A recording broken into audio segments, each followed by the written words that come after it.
There's a lot of good things from this traditional system that stood for 100 and odd years. Yeah, oh, absolutely. Oh, listen, I'm all for it. I'm a big fan of it. I'm a big believer in stock on the hills and whatnot. Farming's a dream, and sure Cammy had that same dream as well. Yep. And I was probably fortunate enough to be able to do it. It's fantastic, but it depends on having successful farming businesses. Mm-hmm. If we take that away, we'll lose it, and we'll lose it forever. In Ayrshire, where we are, they're building a Bovaer factory.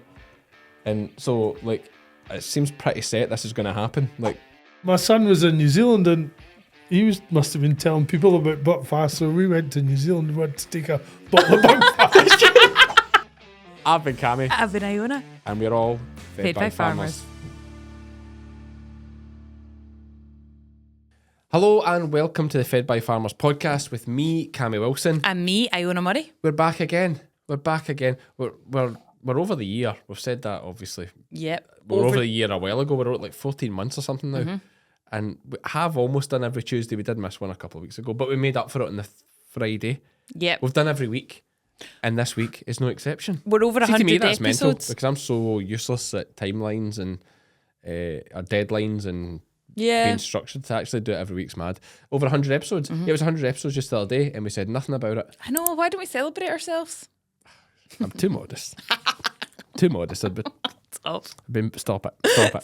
We're here with Derek Hall this week. Mm-hmm. Derek is the lead man at, I'm going to get the name of it wrong. You tell me the name of it. Sustainable Sheep Strategy. Sustainable Sheep Strategy, which is a really interesting project, looking at bringing a lot of the big breeds. It's like the Avengers of the sheep world. A lot of big native breeds brought together just to try and improve the job, really. Yep. So we're going to hear a bit about that later in the podcast. We're not no Friday chat. No. Should we have just a quick chat? It's not too long a podcast. Let's do a quick one. How was the Scottish Farmers debate? Oh yeah, the big farming debate with Scottish Farmer was very good. Good. Very good. So the three sponsors had people there, but they were all really relative, Virgin Money, EQ Accountants and Galbraith. Right. I had a representative there from each of them.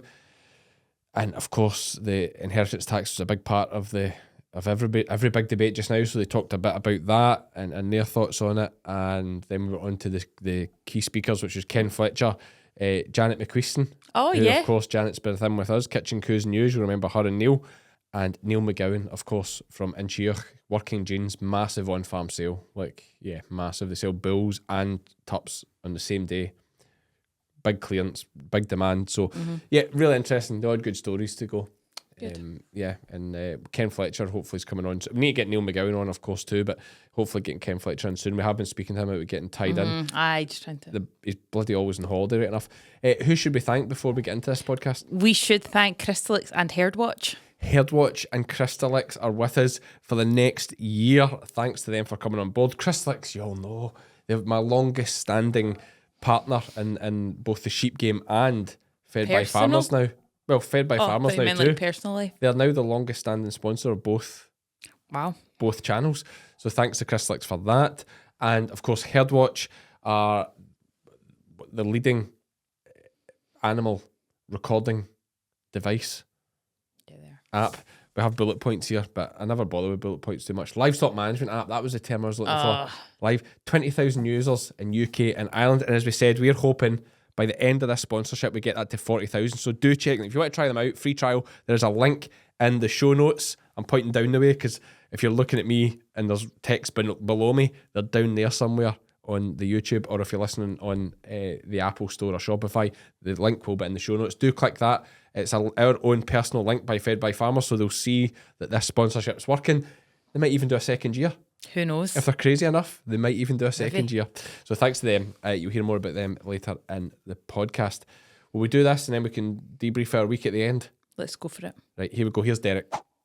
Derek, pleasure to have you in with us today. Sorry I was late. Full disclosure for anyone watching this, I was a wee bit late. Half an hour. You were late, Derek was early. So it was a deadly combo. A bad combination. A deadly combo. I hope you haven't spoken to each other too much. It was really hard. It was quite awkward for a bit, wasn't it, Derek? I was trying to keep my mouth shut. That's the problem, because I was like, if there's a delay, it tells you the whole story. I know, and he started to get into it, and I was saying, Derek, I'm sorry, we're going to have to stop. So, Derek, tell us about yourself, first of all.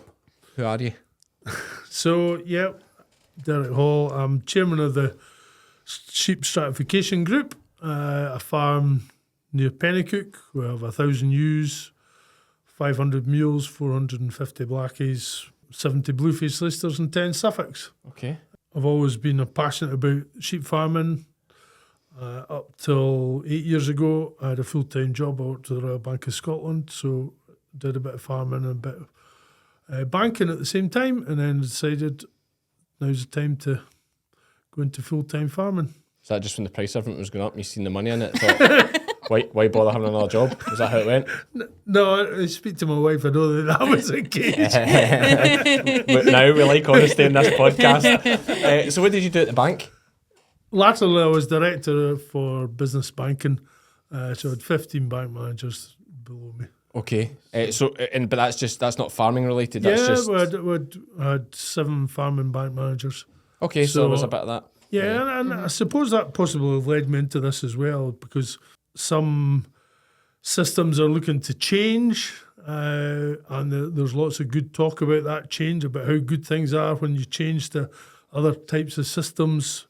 But the long and the short of it is I'm not sure that they're actually any more profitable than our traditional systems that we have. Okay. And that's why I've been passionate about what we're doing. So do you want to do a wee overview of what the Sheep Stratification Group Yeah. is? So who we are? So the Sheep Stratification Group is a combination of 8 breed societies, which I think is unique in itself. So we have the hill breeds, the black faces, the Swaledales, the 2 Cheviot breeds, hill Cheviots, North Country Cheviots. We've got the Scotch mules, the North of England mules, the blueface Leicesters, and the Suffolks. In that, these breed societies will account for about 40% of the UK breeding stock. There's 17 million hectares of utilisable agricultural land, and probably 45% of it is roamed by these types of sheep throughout the UK. So why were we doing it? We felt that the stratified sheep system is under threat. It's under threat from environmentalists, politically, and competition as well. And we felt that we needed to pull together to actually just fight for our case. So just to go back, what is a stratified sheep system? So a stratified sheep system is probably the envy of every other sheep industry in the world, whereby you have a hill sheep and you put the blueface Leicester onto the hill sheep, and that produces a mule. Now, mules in their various forms account for 19% of the UK sheep flock. That's then crossed to a terminal sire, which takes advantage of the growth and the carcass, and that is the backbone of the UK sheep industry. It's been like that for over 100 years in different shapes and guises, but the principle's still the same. The main thing is that as the sheep move down the hill, from the black faces down to the lowlands, the added value goes back up the hill. So it adds value to the hill and upland communities, particularly in less favoured areas. Yeah. Explain how the value goes back up the hill. Value goes back up the hill in enhanced prices. So you think about the extra money that mules make as opposed to maybe purebred blackie lambs. If you've got commercial mule flocks, they have to buy mule ewe lambs. Mule ewe lambs have to buy blackface or Swaledale or Cheviot placement stock, so the money moves back up the hill. And it's about keeping jobs and keeping employment and everything vibrant in the hills. Yeah. Okay, fantastic. Now, I've just had a look through. You've given us a fantastic leaflet here. We'll get maybe some images of it up on the screen for anyone watching on YouTube. I mean, yeah, there's so many good things about a mule. Like I'm kind of 50-50, I suppose, now with mules and Cheviots and Clins and other things, just all sorts going on. But the mule is hard to beat. That is the genetic footprint of the sheep breeds in Britain. Now, as you see in the top right-hand corner, you've got blueface Leicesters, you've got the hill breeds that are in the middle, and you've got the Suffolk at the bottom. Yep. So the distance between the 2 breeds relates to hybrid vigour. The greater the distance, the greater the hybrid vigour. Okay. Hybrid vigour leads to increased growth rate, prolificacy, milk yield and quality, disease resistance, longevity and fitness for purpose. So it's the hybrid vigour that makes the mule the animal that she is. Well, yeah, of course, hybrid vigour, one thing, also a fantastic combination of two, you're taking the top traits off of two fantastic breeds in the Yes. Scottish Blackface, or yeah, they can be Cheviot or Swaledale or whatever the thing is. Hill sheep have their place in terms of hardiness, ability to survive, quite often wool quality, especially in the place of the Cheviot, wool quality is a big factor too. And then you've got a Blueface Leicester that's just a dream of a sheep in many ways in terms of milk, mothering, wool, the ultimate wool quality. I mean, am I right? Maybe not. Is Blueface Leicester wool more expensive than merino wool? It's the highest paid wool paid by the British Wool Marketing Board. Yeah, but that's only because that's maybe only because we don't have merinos. Don't quote me on that. I know it's the most expensive wool in the UK. It's just a shame they don't have much of it. And you need to feed them so much to keep them. But yes. So she's coming a good back to what are the challenges. So one of the things that we have actually identified is that the health status of the whole stratification is something that is a challenge, because you're taking sheep from a hill environment that where they're probably resistant to most of the diseases that they encounter, and you mix them in auction markets and whatnot, and diseases like Mydevisna and OPA can come to the surface. So one of the things we'll have highlighted is work that's been done in Nottingham University, where they've identified that if you have 2 copies of the K gene, they will be resistant to Mydevisna. Okay. And if you think 10% of UK sheep flocks are potentially infected by Mydevisna, by doing this, it could be a great way to clamp down on a very terminal disease. Absolutely. Now, different breeds have different amounts of the K gene, but it's something that we're trying to promote, where we could build this into all our breeding stock so that we could have MV-resistant breeding stock. Yeah. So what's the best breed for the K gene? Come on, we need to know here. Let's see. We need to know. The answers. Some of the hill breeds are really, really good, and one that's close to our heart would be right up there. The Blackies. That's okay. We're not putting any other breed down by saying one's the best. Like, it's different if you're going to tell me the Blackies were the worst. But tell me the best is okay. So the Blackies are the best for the K gene for the lack of MV. Early indications look at the Blackies to be very, very good. Okay. I think the hill breeds could stand very well. Okay. So what you're really targeting then is looking for Blueface Leicesters with the K gene. How do you test for that? Is it blood tests or Swab. swab? Nasal swab. Right? And then how much is the test? £17. Honestly. So there you go. So if you're wanting to find you work away with your Blackie flock, you hope, let's say we're starting with Blackies, you're hoping they're all right. Obviously, it's not everyone that's going to be good. But then if you start with your Blueface Leicester Tups, testing them, you're on a good footing. And, if we think of that, if we can eliminate reduce Mydevisna from 10% down to a very, very small percent, the impact that has in the industry is huge. Absolutely. Absolutely. Crystalyx Extra High Energy Feed Blocks have been providing high energy supplementation to ewes, lambs and rams in the UK since 1978.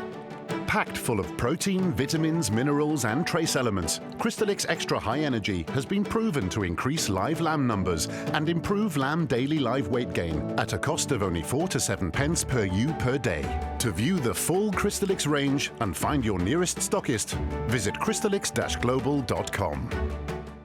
And what about Ionis? I don't think many people will test for Ionis, but No, I don't think we bother too much about it. the difference that we've found with Ionis and some of these other things, well, you can vaccinate for Ionis. So Mydevisna is terminal. Doesn't matter what you do with it, it's terminal. And it can spread dramatically. If you go to flocks in the south, it's the purge of the sheep industry in the south generally. Right, Although okay. Smalenburg and Blue Tongue would obviously be causing a problem at this point in time. But it's Mydevisna is right up there. When you go into the southern commercial flocks, they all know somebody that's lost their flock through Mydevisna, or they're struggling to keep going with Mydevisna. So if we can eliminate that, it would be huge for the industry. Okay, so down south, but then they'll have less stratification down south. It'll be more a case of maybe they'll buy sheep from north of England. Yes. They'll be buying mules, they'll be buying Texel crosses or those kind of things and working with them down there. Less hills, I suppose. Yeah, but I think that's the thing about the stratified sheep sector, is that without any one of them, the whole thing falls down. Yep. Without these buyers in the south, without the mule breeders, without the Blackies and the Swales and the Cheviots in the hills, if any one of these goes, we have a problem because the whole system falls down.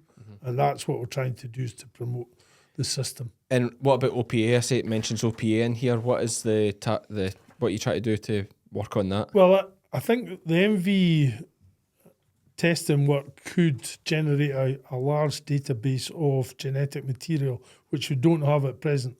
That could come in useful if we can apply the same principles to OPA, but we'll take one at a time when we need to speak more to the scientists about incorporating OPA going forward. I know they're scanning at present, but I think it's, if we can breed for disease resistance, it's far superior because that animal can be exposed to the disease and it doesn't take it, or it doesn't transmit it.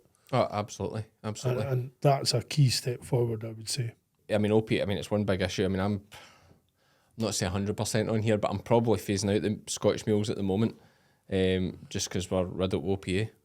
So I say riddled, we scanned and we had maybe, can't remember now what it was, 6 out of 500. So it wasn't, but still. It's hardly riddled. Well, but then that's just the 6 you've got scanned just now. You know, and next thing, if you'd 6 sheep with scab, you'd be fair worried about the rest of them, you know. So it's like, okay, those ones are ones that are got it now, but you know, we've had another one since then that for that reason we've had her put down, and we'll just keep being ruthless with it. But the way I see it is, you're never, unless you wipe out that whole flock, you're never going to get rid of it, are you? Yeah, and that's why I think that there must be an element of genetic. Because why are not all of them taking it?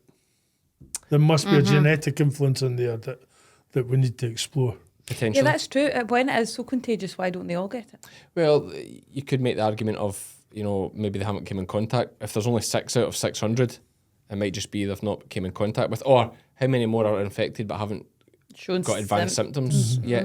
Because they pick it up from as a lamb. You know, But then if the mother has it, the lamb has it. Yeah. But then you don't see it often until they get to a couple of years old. So they can carry this for years.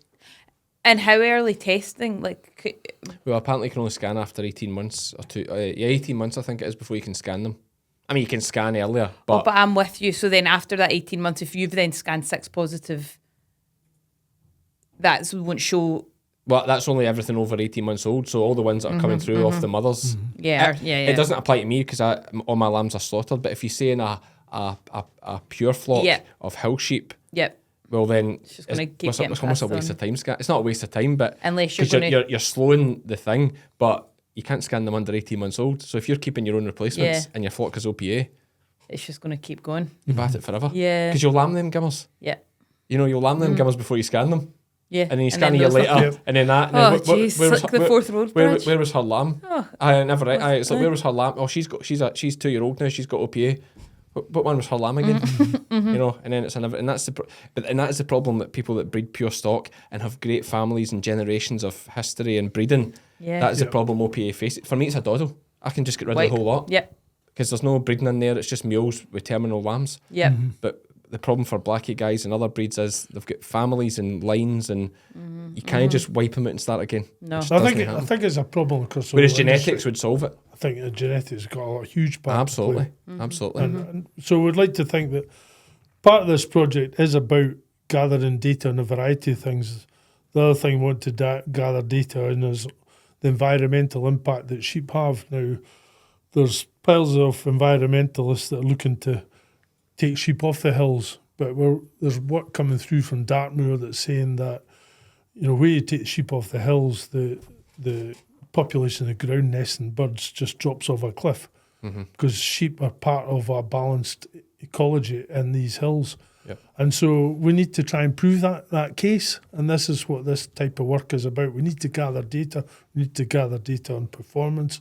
And the other aspect that we're looking at is socially, because if you think about the Mallee tup sales, you think about Hawes tup sales, these events will not happen if we don't have a stratified sheep industry. And we're not a big farm business, but we pay bills to 30 local businesses.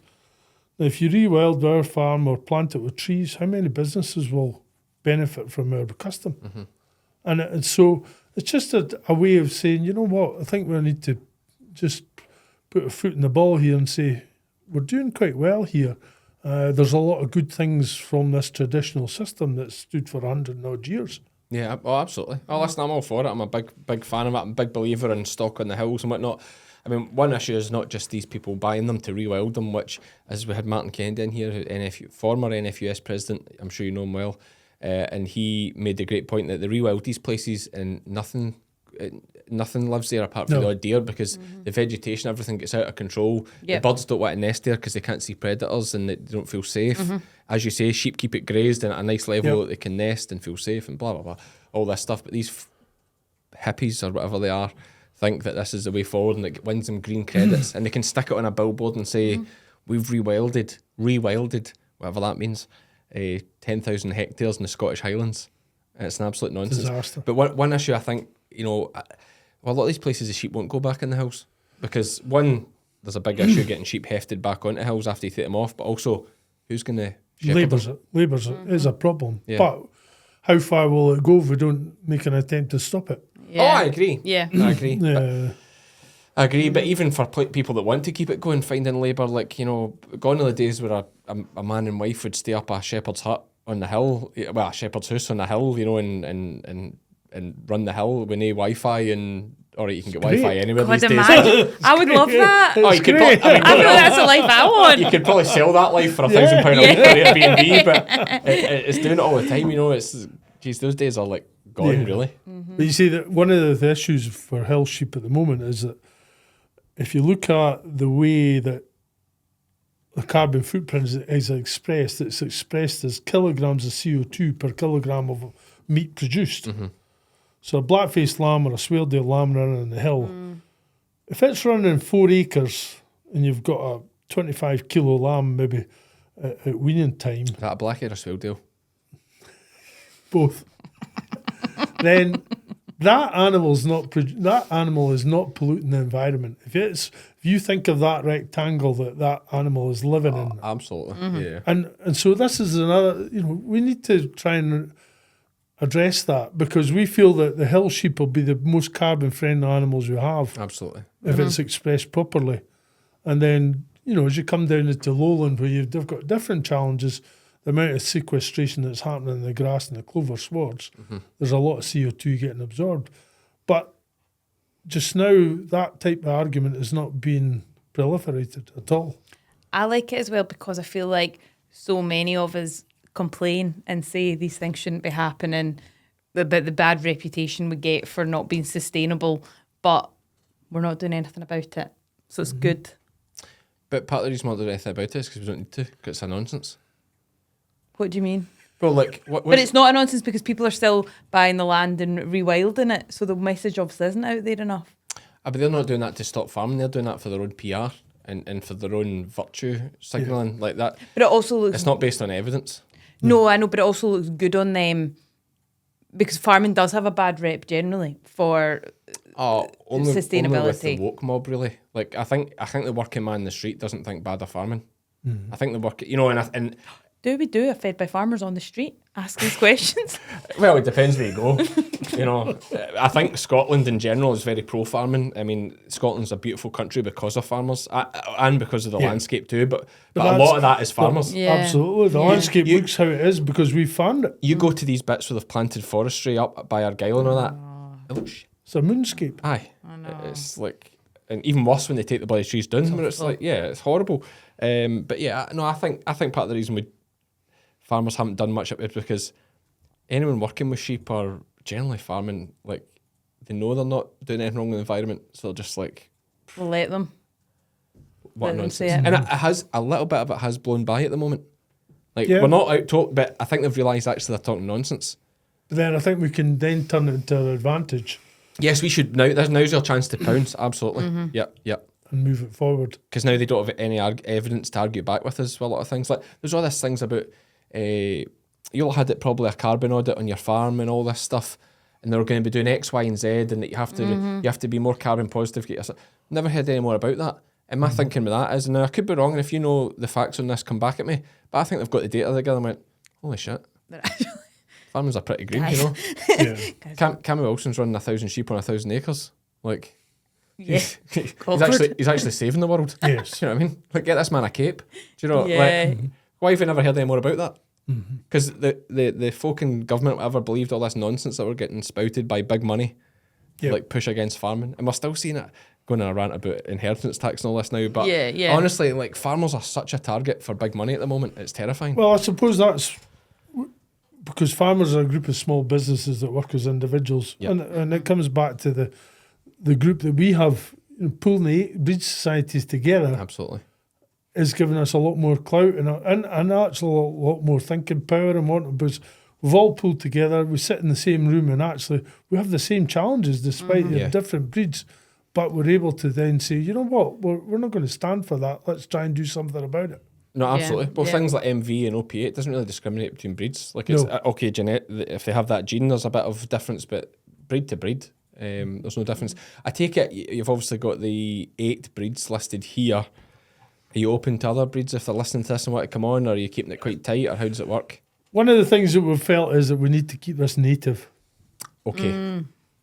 because ultimately I think the British public likes the idea of native. Same, native shorthorns, beef shorthorns would be a good choice for cattle, I would hear. But Yes. We have beef shorthorns. Is that a good choice? I would think so. Angus's and shorthorns, they've shown the way about trying to sell a native traditional animal, and there's a definitely a demand from the housewife for that, and so we've kept it as native Okay. British breeds. The stratified industry is right across the UK. There's a Welsh equivalent. There's a lot of stratification happening down right Dartmoor, these places. We're open to anybody coming in native British. Native. breeds. So Texels couldn't come in. They're not native. No, that's fair. It's fair. Like you've got to draw a line somewhere. Yeah. Absolutely. But yeah, you've got all your Herdwicks. You've Where got are Texels originally from? France. Are they? Are they? I thought Dutch. You do get Dutch Texels, but Dutch. Yeah. France. Okay. France, Holland. They don't kind of give French energy, do they? Do they not? What kind of energy do they give? They're kind of American energy, like bulldog oh, style. like yeah, Aye. German. Well, French is very much like, lie down and give up energy, isn't it? Is it? Yeah, well, historically. Okay. Historically, they're Yeah. famous. And that's what they're known for, surrendering. I would say. Lying down. Okay. No, but that's no offence to our French pals. It's like, French fans. aye, no, that's no offence to our French fans. They're good with a lot of other things. They've got a fantastic Pan au scrum half. chocolat. A fantastic scrum half. Arguably the best in the world. Well, I don't think Is it is the an best. argument. He is the best in the Yeah. world. Maybe the best rugby player in the world. Really? Ever been. Yeah. Patisseries. Yeah. Patisserie. Croissant. Croissant. Delicious. They do fantastic wee crepes with Nutella as well. I got that when I was at the Rugby World They Cup. do, yeah. You get that in Paris. So there you go. Lots of Yeah, great French there's things. lots of yep. Derek, something you like about France? The wine.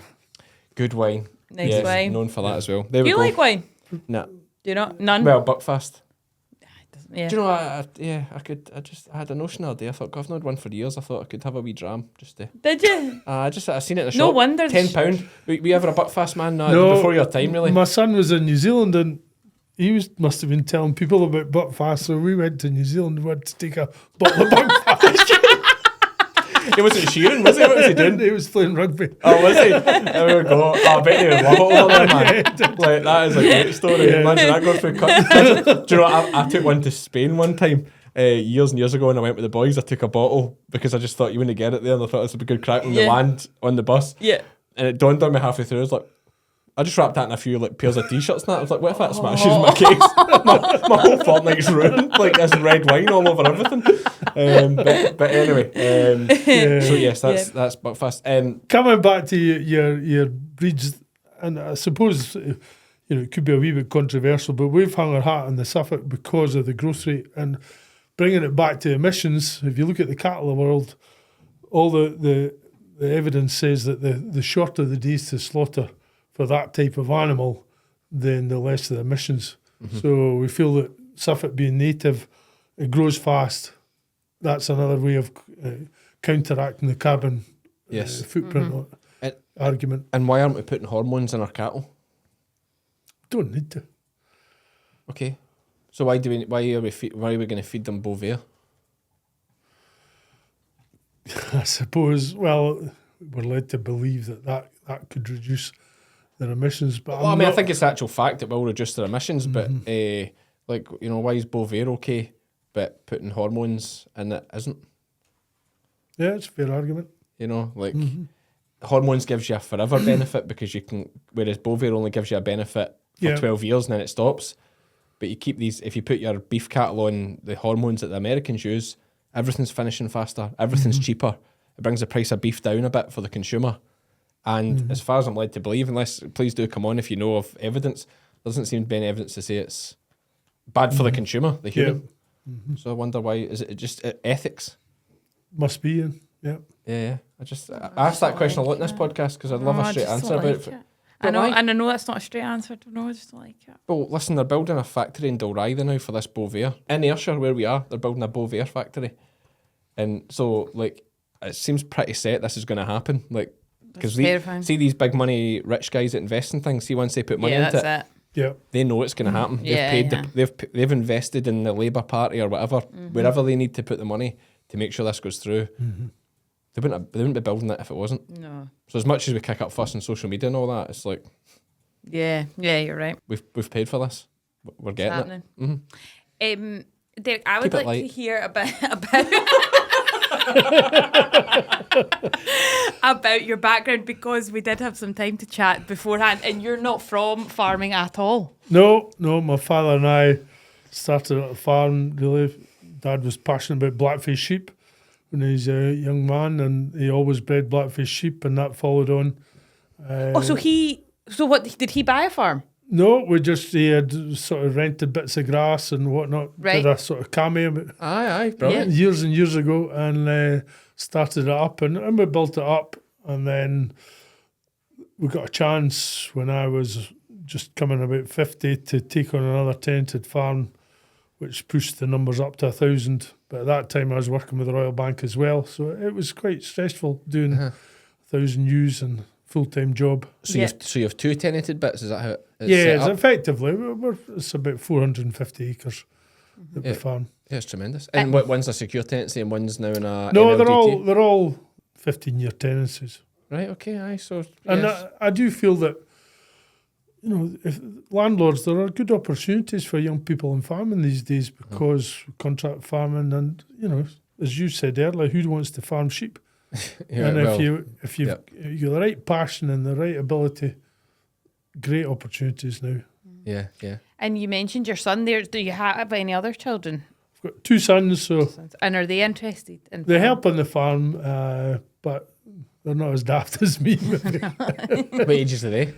30 and Oh, right, 32. Good age then. Right. So they'll be working somewhere else, are they? What's their careers? So they're a lot cleverer than me. One works for SSC, the one that played rugby. The other one, he formulates group profitability for big companies like British Airways and Quarry Bank in New Zealand, in Australia. And just looking at improving margins and things? he pulls all the figures together, and so that at board level they can say, well, if we move that capital to that, we can expect that return, and these are the resources that we need. Ooh. Smart. He's a whiz on an Excel spreadsheet. I was going to say, sounds like a good paying job. Yeah. And does he travel with that? Yeah, I think he did 60 flights last year, which is probably more than Cammy did. No way. Serious, and is that quite far, far abroad? Like Sydney, it's just back. It's going to Delhi next week. Oh. And That's does he class. enjoy He's it? only like 30. Yeah, Fair play. That's the time to do it, I suppose, you know, Yeah. It's hard going for him at times. Yeah, novelty wears off, it's exciting. Like, to somebody that doesn't do a lot of travelling, it's like, that sounds great, but I bet you for him it's a nightmare. Like, I bet he's like, oh, my way again. Yeah. But he still books his holidays in to get the blue lamb and a week for the commercial lamb. That'll be quite a nice hope from you, then. escape from it. You know, if his work's so man. full, imagine just having a week not deal out in the fresh air. Yeah. Great contrast from boardroom meetings and all that to back on the farm. That was what I felt when I was working in the bank. Yeah. You know, okay, it was a hard toil at times, but getting away around the sheep at night with the dogs on the back of the bike, and it's great. You know. Would you ever run into Neil Wilson? Do you know Neil? I know of him. Yeah. I've never crossed paths. No. And you've got a kind of rugby way about you, like. What? Well, you sound like a kind of guy that would go to the rugby, maybe. Bigger. Played for okay. bigger. Okay, there we go. But you said your boy played rugby was it to a good standard, was he? Yeah, he played in New Zealand, and basically they went on the Lions tour in 2017. They came back and said, "Well, I'm not going to get a proper job here. I'm just going to fill in time to go and play rugby in New Zealand." Yeah. Spent 4 good years in New Zealand, and we could actually watch his games on YouTube on the Sunday after he played on the Saturday. Brilliant. What Which team was that great. for? It was a local team, Temuka. Temuka, okay. And he's going back in April, missing the lambing. But I'm letting him off because it's their 150th anniversary. Right. So he's going out for the week. Well, he's going out for a few weeks, but they'll have a big weekend. I can imagine a couple probably. Will that be like a game? Will he actually play a testimonial he type might, thing? He's a bit unsure about playing, but he played 49 times for this team, and it'd be good to get a 50th. Oh, yeah, okay. Just even a run out for because a thing like that, maybe do subs and you come on for 15 minutes or something and roll off. Or try and get off without getting hurt. That's his key. Yeah. Some of the big hits, terrifying. And was it getting your second tenanted bit? Is that what made you make the move to leave banking? Yeah, well, I got it. I'd had it for 4 years, but father died, and it made it quite difficult to do the whole thing myself. Look, he was 80 odd when he died, but it made it difficult.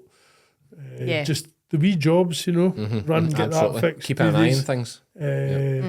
So, yeah, it was an opportunity that arose, and we took it because I felt it was the right thing to do to get that. What age are you? 62.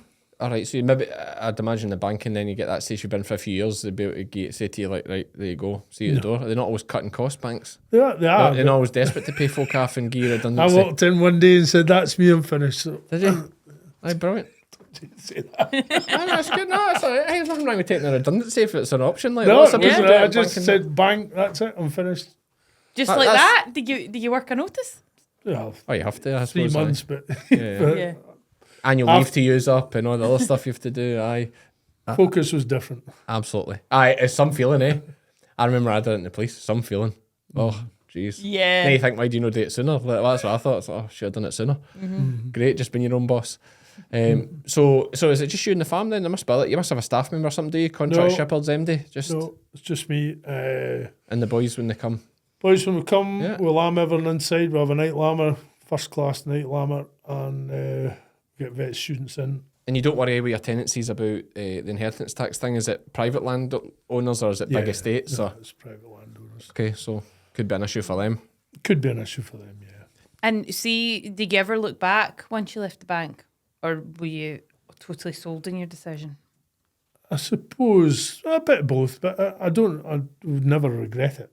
Farming's a dream, and sure Cammy had that same dream as well. Yep. And I was probably fortunate enough to be able to do it, follow my hobby, my passion. Yeah. And equally, that's probably what spurred me into doing this, is that all my friends are these types of farmers and whatnot, and we have to fight for there's a lot of good in this type of thing. Yeah, absolutely. You think of the Scottish valleys, Yarra Valley and whatnot. The social fabric there is fantastic, but it depends on having successful farming businesses. And we take that away, we'll lose it, and we'll lose it forever. Schools and everything, Yeah. it goes. Yeah. And what is the future for farming in Scotland? There'll be a challenge, but I think, as you said, probably farmers probably still have a bit of respect from the general public in Scotland. So I think there will still be an opportunity, but we'll have to fight and roll with the times and go for it. We can't stand still and fight for what we'll have. Yeah, I think the biggest problem why farmers are easy target, and we say it a lot in here, is that they just want to get on with the work at home. They're busy. They just want to get on with their own thing. Like, they don't have time to be, fair play to the guys that go down to London and protest and whatnot, fantastic. But, if that doesn't get corrected come summer season, maybe, all right, a lot of those guys have the time to go and do that just now in the middle of winter. Yeah. But come summer season, there'll be nobody there. No. We've only got a short window to make it happen. What are your thoughts on the inheritance tax? It is a hot topic at the moment. Well, clearly the government made all the promises before they came in and then just totally did a U-turn. It's not right at all. It's definitely not right, because a lot of these family businesses, they couldn't afford to pay 200,000 or 300,000 out in inheritance tax, And unfortunately, it is opening the door to these big institutions that are going to rewild and this sort of thing, because that's not an issue for them. And even at 20%, they see that as an advantage as opposed to 40%. That's if they're even paying it. It could be a charity that's bought these big estates. So and then they have no inheritance tax. No inheritance tax. Big problem. You just hope we see out 5 years and get a new government that's going to change it. Yeah, well, absolutely. No, I think it is a real worry. But what I do love to see is how much they're tanking in the polls, off the back of it all. Like, and I think that goes to show what the public really think about farmers, because you know, farmers don't protest unless it's bad. You know? I think the fact that Keir Starmer had to link farming with NHS waiting lists. His speech the other day, that was a disgrace. But that shows that there's been an effect. Yeah, because he had to try and justify his... that is their answer to everything. Is we need it for the NHS, and as we know and we've spoke about, it'll fund the NHS for 24 hours. I said a great video I seen, and someone said, imagine it had worded it like this, something along the lines of either we stop giving aid to foreign farmers to farm more efficiently, or we improve waiting times in the NHS. What do you prefer? You know, he's saying, if you word it differently, they'd probably like, give it to the NHS. Stop all that nonsense. Yeah. It's just the way he's trying to word it. Everything's always the NHS, but they're never going to fix the NHS. No. Like it's just going to be a constant pit of money forever. Like it's so bad. There's a guy on Radio Scotland talking. They were saying like they're still, like up until recently, they're still using like fax machines, and it's wads and wads of paper and printers. They're not can they afford to buy them like iPads, or because although it's an initial big outlay, it cuts down these monthly outgoings by miles. And the speed of everything transferring, so it's still like paper folders and dockets and like it's a shambles. Anyway, I take it your rent and everything, you're in quite a good setup. Yeah, it's sound. Quite secure. Challenges. Yep. As secure as I want can it to be. Yeah. I don't have an issue with that. Good landlord. Are you planning for the future? 65, I'll be Aye. probably retiring, I think. You think so? Yeah. It gets harder working in these, a big day dozing or tailing yows and whatnot. You get to Barry. Can't afford solve that problem. Can't afford. Too slow. Yeah, keep the knees right. Yeah, my knees a bit dodgy, but but you have what is the plan? Are you going to just sell up and that's your pension pot and probably you'll pension at 65. Your pension will kick in for the bank, does it? You'll have a should private have kicked pension in at 60, but managed to keep going. It's a big question for tenant farmers. We had George Lyons on before. It's like, what do you do after the tenancy? Because you don't have £1 million or £2 million to just sell and cash in. It's it's more difficult. I probably still will see myself going and doing a bit of gathering and whatnot. You've got this to keep you flat out if this takes off. I think it's a great thing. I think we absolutely need to do more towards the OPA argument and sheep health in general. It's a bit of a wild west at times when you compare it to like cattle. Cattle's pretty tight on things. Cattle are pretty healthy compared to sheep. I've done a bit of work with the Royal Veterinary College in London, and they had an issue with their sheep. So we've got known breeding in there, which has helped things, but there's 84 ewes left that they had bought through a dealer. And this is down, just in about Potter's Bar service stations. And how many UK flock numbers do you think were in the 84? What would your guess be? UK flock numbers? I'd hope like 80%. Yeah, but how many individual different ones was there? Oh, sorry, individual. Oh, different. I thought you meant how many from the UK. You're going to tell me crazy. You're going to be like 12 or 15. 23. Aye. Now that's 23 different sets of disease all coming together in one farm. That's mad. Well, that ties back to my comments a fortnight ago where George Lyons was talking about, what about shows? What about putting 30 sheep in a ring and letting them run about together? How do you feel about that? Well, I think it's part of the reason we need to up our game in the health status. I mean, there's no doubt you go to a market and whatnot selling mules, lambs, you can see things that you don't like, and it's there for all to see that it's going to infect things. So it can't be the best, but at the end of the day, showing is part of the rural fabric. We'll have to keep that going. We'll have to keep all these local shows going.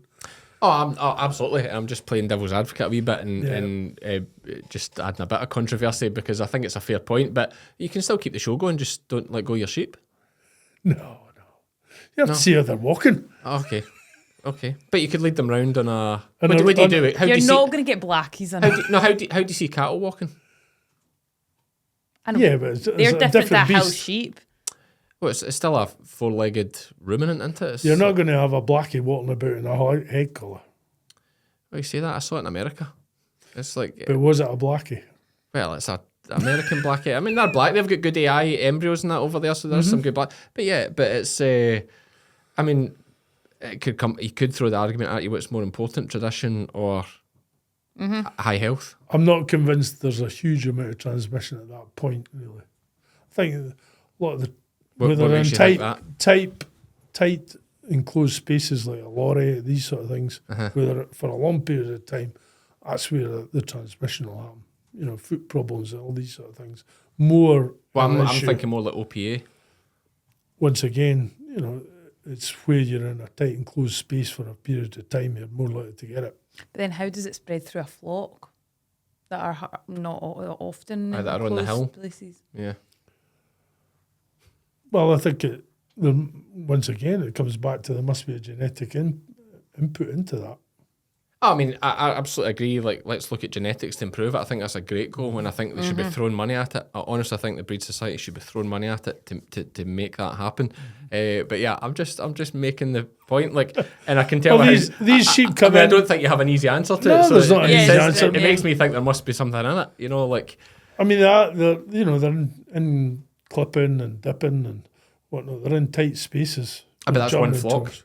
Yeah, I'm so talking they- about 30 different flocks coming together in a ring Yeah, for and for running, being chased 20 about and minutes, running. but they're not really that tight. That's fine. We'll keep going with the shows.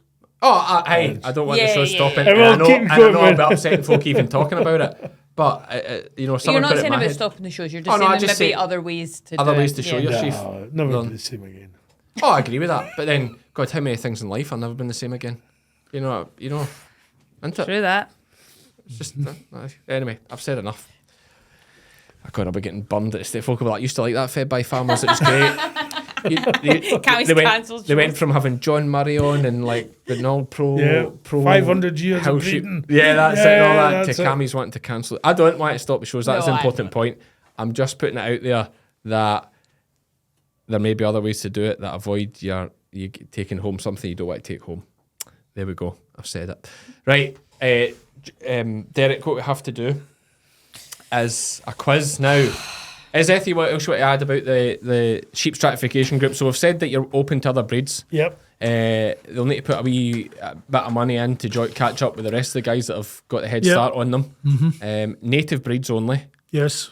So if you're watching this, you're a Native Breed Society, get involved with this. Do you know, it's like one of those things, there's like a Kevin Bridges joke about a WhatsApp group, and if somebody's making plans, you need like a big name to say they're going to get everybody else to go. Do you know that? You need a big character in the group to say, oh yeah, I'll come, and then that gets everyone else going. Well, look, they've got the blackies. Do you know what I mean? It's the biggest group you get, really. North Country Cheviets. Two massive societies, Blueface, Leicester. Yeah, I mean, there's big names in this, so the big guys are already in. Isn't it? Yeah. Well, Blackie's the biggest native breed in the UK, am I right in saying that? Welsh Mountain. Is it Welsh Mountain now? It's all over. God. We spoke about the decline. We there did. it's It was happened. going to happen. Well, I suppose what was Blackie's 30% in 8 years decline, wasn't it? Is that in right? the last breed survey. And that, how much of that is due to forestation? Oh, how absolutely. much? Yeah, you know, yeah. But equally And, labour and whatnot everybody's too. swapping to Cheviets. No, But We're not getting into they're that. static. They're static. oh, have they not went up over years? They have definitely Fairly went up. static. No, is it over how many years? 8. Is that If right? you look at the because two they're breed- losing for every hill bit they lose, but then static is actually moving forward nowadays. Well, isn't it? Because for every big 2,000 Cheviets they lose off a hill, if they stay static, they're doing all right. Yeah. Yeah, true. You know, the other ones went 30% back. So saying static, you could argue it's 30% forward. Yeah. Devil's advocate. I'm just a God, teasing. he's I am on honestly, one today. I am going to get taken out after all this. So yes, societies get involved. The big guys are already there. Now, apart from the Welsh Mountains, who are the biggest, as we've just found out. Right, are we going to do this quiz? Let's do it. Scores to beat Now here. I'm looking at the bottom. Yes, well, Michael Blanche at 15 is unbelievable. Outstanding. Yes, anywhere. You know, there's lots of big names. It'll be interesting to see how you go. As many as you can get right in 2 minutes. If you don't know it, just say pass. Don't dwell on it. There's a bit of speed involved, a bit of this and that. You ready, Iona? Do you know how to pronounce things? Yes. I've got some foreign words in here as well. It's testing me this week. Did you got it right? I've practiced. Okay. We had Ander Agassi was how we did Andre Agassi one week, and I still can't go. All right. Well, he was tennis, so that's 1 point. There we go. You could, and that was the quick. He did get it was Archie McGregor got that one straight away, and I'm sitting thinking, going, tennis. I'm like, who the hell's Ander Agassi? Okay. So go in 3, 2, 1, go. The television comedy series Ted Lasso features which sport? Pass. Football. Who played James Bond in the 1973 film Live and Let Die? Roger Moore. Yes. Which heavyweight boxing champion was known as Iron Mike? Tyson. Yes. Roger the Dodger and Billy Whiz are characters from which British comic? Beano. Yes. Which Conservative MP resigned from the Cabinet over the Westland affair in January 1986? Pass. Michael Heseltine. Bom dia means good morning in which European language? Italian. Portuguese. Which ex-Beatle was born Richard Starkey in July 1940? George. No, pass. Ringo Starr. Colonel Mustard and Professor Plum are characters in which popular board game? Cluedo. Yes. An audiometer is used to measure which sense of the human body? Sound. Which sense? Hearing. Yes. Which Friends character famously insisted we were on a break? Pass. Ross Geller. Which band had the highest grossing musical tour of the 1990s with their Voodoo Lounge tour? Pass. Rolling Stones. Norwegian politician Jens Stoltenberg became head of which organisation in 2014? NATO. Yes. Which shared name links an actor who played Captain America and a British radio DJ? Pass. Chris Evans. Which product, commonly used in the shower, takes its name from the Hindi word to massage? Pass. Shampoo. What is the name for a silk or cotton square with a spotted pattern tied around the head or neck? A wee cotton square tying it around the head. Pass. Bandana. Time. 6. Respectable. Mixed bag. Hard under pressure, innit? Hard under pressure. Hey, I didn't know shampoo was Indian. Could you read me out the Cluedo one again, please? Yes, no problem. Colonel Mustard and Professor Plum are characters in which book? Who mustard? Colonel. It's amazing, isn't it? It's so good every week. Colonel mustard. That's what it says. That's how you. That's Colonel. Colonel mustard. Colonel mustard. Honestly, you said that, I was giggling away at myself. Colonel mustard. You never heard of Colonel mustard? Yeah, now you say it. Yeah. Anyway, that is 6. So very respectable. It's tough under pressure, isn't it? Tough under pressure. Anyway. Thank you very much for coming in and sharing the system with you. Hopefully, I imagine a lot of folk for the breed societies will see it, so hopefully that gets the ball going. It becomes a tidal wave towards better health for sheep and just better marketing, PR, everything around native breeds. Fantastic. Good. Thanks, mate. Thank you so much. Cheers. And we're back. Job done. It's interesting stuff. That is interesting. And he's a able fella, I would say. Oh yeah, yeah. Nice for him to have something like that as well when he's going to be retiring from farming soon to focus on. Yeah. Oh, yeah, definitely. It's a big job. I just love seeing that the Blackies and the Cheviates have all come together to work together. It's nice. Isn't it nice? It is. Friends. Can all be friends. Oh, friends. And the Swales and everybody else, of course. Poor Texel's not native. I know. Oh, on the outskirts, on the edge. I think that their society's so rich they could probably just do it themselves if they wanted. But yeah, no, so fantastic information there for everybody to mull over and to think about. And if there was any breeds listening that thought, oh, we should get involved in this, give them a shout. Don't wait too late. Get in with us, because the idea of, this whole native breed potential for branding and everything else that's there, I think it's worth getting involved with. We said at the start that we'd do a little roundup of each other's weeks or whatever we've been doing. Are you got anything interesting to tell us? I went to see Bridget Jones' new film. Right. So no then. I did. It was on BBC Scotland. They were arguing whether Bridget Jones was still relevant because she was all that. Was Bridget Jones kind of a bit like stereotypical, like female in need type thing? Yeah, single woman, chancy. Yeah. So what was the new one like? More modern. It was actually very good. Is she now a strong, independent woman that don't need no man? No. Kind of, yes. Like she's doing life herself fine, but there's still like the romancy bit in it. Okay. So worth watching. Yeah, I loved it. I really liked Do you know weirdly? I mean, I've not been in the cinema for years. I couldn't even tell you the last thing I went to see in the cinema. No, I know I went to see 300, but that was years ago, and that was with the boys when I was like, so I must have been like 18 or 19. But Really? yeah, I must have been. I've been since then, but I just can't remember. Anyway, obviously had that little impact on me. I wouldn't go to the pictures to see this either, but I do kind of want to see that Robbie Williams film. Oh, I didn't know he had one out. Well, there you go, exactly, because everybody's slagging it because it's a CGI monkey, but if you actually read the reviews on it, it's apparently incredible. What do you mean by that? So, I know it's so ridiculous. It's his biopic, Robbie Williams' biopic, right? Uh-huh.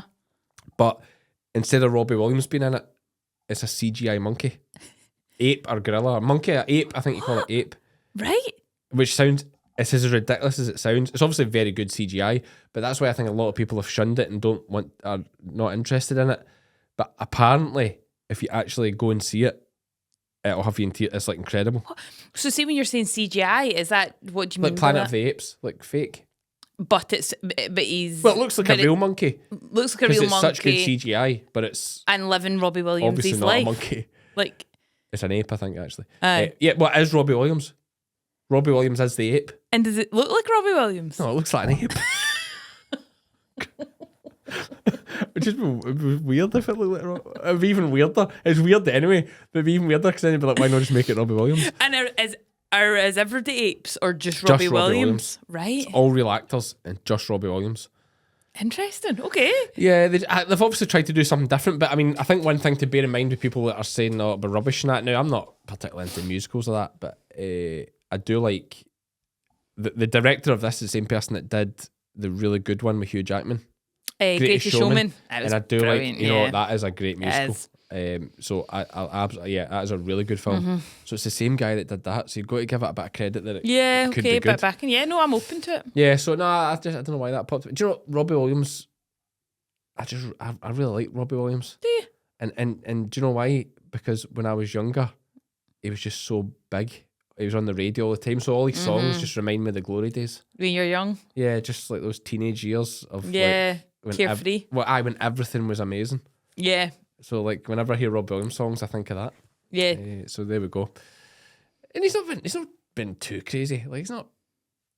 I mean, No. We know he's a bit of an arsehole, but he's all right with it. He's funny with it. That's what I was going to say. He's not a right arsehole. No, he's funny with it. He's had his issues with whatever the drugs and what have you, but he's never. Take that. Aye. Anyway, any other chat? Who No. did you go with? Rachel. That's how to get yourself a man. Date nights with the girls. No, that's fine. What? Anything else? No, not really.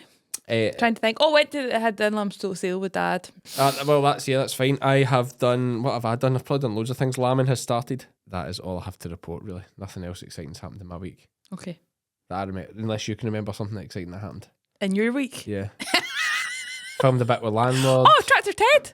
Oh God! I was It just shows excited. what my weeks are like. I went down to Adam Henson's farm Yeah. and filmed Tractor Ted. Of course, I forgot all about that. I didn't realise it was Adam Henson's farm. Yeah, it was on. What's the deal with him right now? I feel like there's bad stuff being said about him in Countryfile. Is it? No, you're just thinking because folk were getting upset about the fact that they showed a animal, a bull, being checked before the sale. I think viewers, it wasn't really that viewers upset, but there's some people were upset because I think they were showing testicles and all that. Oh, right. Okay. So it wasn't right. Okay. It wasn't No, an they weren't Adam upset Henson Adam thing. Henson. Right. No. It's just Countryfile viewers are just Countryfile viewers. Do you know what I mean? Like, who I know. I watches- feel who like watches proper it? farmers don't watch They Countryfile don't. anymore. They don't. It's not a farming show. It's just. But apparently the bull sale episode was really good. Right. So like I have seen farmers comment and say it was absolutely fantastic. Oh, So good. good on Countryfile for covering that. Fantastic. But yeah, that's right. Tractor Ted. JB Gill, who was in JLS, is the presenter of it now. Shut up. So he was the kind of guy that was there, you know, asking me questions and all that. Was he? Yeah. And you have to pretend Ted's there. And I was speaking proper English. Should so I'm you like, say- so- yeah, that's right, Ted. Today we're going to lamb the sheep. Wait, I cannot wait to watch that. Yeah. But Ted's there. Right, so should we just say Ted's a fake tractor? Oh, for anyone who doesn't know Tractor Ted, I mean, anyone with kids in the UK will know Tractor Ted. But yeah, Tractor Ted is it's real life educational farming videos with a cartoon tractor in it. Think back to Robbie Williams and the Ape. Similar idea. So, it was the original, yeah. So, Ted asks questions, and he's got a little dog called Midge that's his friend on the farm. It's so funny. The whole thing's it's very clever. Adults can watch it too because it's educational. You do learn like, how they harvest carrots. They've had all the blogs on an episode. They've done sheepdogs with Emma Gray. Oh, cool. They've done lots of great stuff. So, but yeah, I'm really delighted to have been asked to be on it. Yeah. And hopefully it comes across well. All the kids will think it's amazing. So yes, that is what we have a Tractor Ted sheep game hoodie coming out, I know. which is class. Yeah. It's good, isn't it? Yeah, it does. It looks really good. Al's, who a lot of you will know, does all the graphics and amazing artwork. He has done a Cammy. Oh, you've seen the Cammy cartoon that's basically like on my banner on the sheep on the sheep game. It's that cartoon with Ted and a sheep. Yeah, it looks great. On a hoodie. Watch this space. Anyway, we'll wrap it up there. Yes. That's us for this one. Not sheep fans. That's my sheep game ending. I will say that's us for this one, sheep fans. Do you? See you for the next one. So in this one, instead, I say thanks to our sponsors, Crystalyx and Herdwatch, of course. Check out the link below for the Herdwatch thing. You sound like a right influencer when you say that. Link below. Link below. Like and subscribe. Well, listen, those guys are backing us substantially, so we've got to make sure we 100%. properly advertise it. Yeah, absolutely. And it's not like link below like TikTok guys that like buy this shit at the shop. exactly. You know, it's like, Oh, TikTok shops are dark hole. have you bought stuff? Yeah. Have you? Yeah, it got sucked in. Never. Oh, bad. Never. But tell me one thing you bought. I actually bought protein bars. They were doing this like grenade, you know, like the grenade Oreo Oh, ones. grenades, all right. I thought you meant like some dodgy. No, they were proper grenade ones, and you got them for like £1 a bar. But then got them, and they were out of date like then, and the chocolate was already going that, you know, like when it goes kind of like horribly. TikTok shop, eh? I know. I don't know how they get away with it. Anyway, don't buy. Well, I'm not saying don't buy for TikTok shop, but I'm saying that. I've been Cammy. I've been Iona. And we are all Fed by farmers. Welcome to the podcast where we're harvesting humor, planting delight. Join us, Iona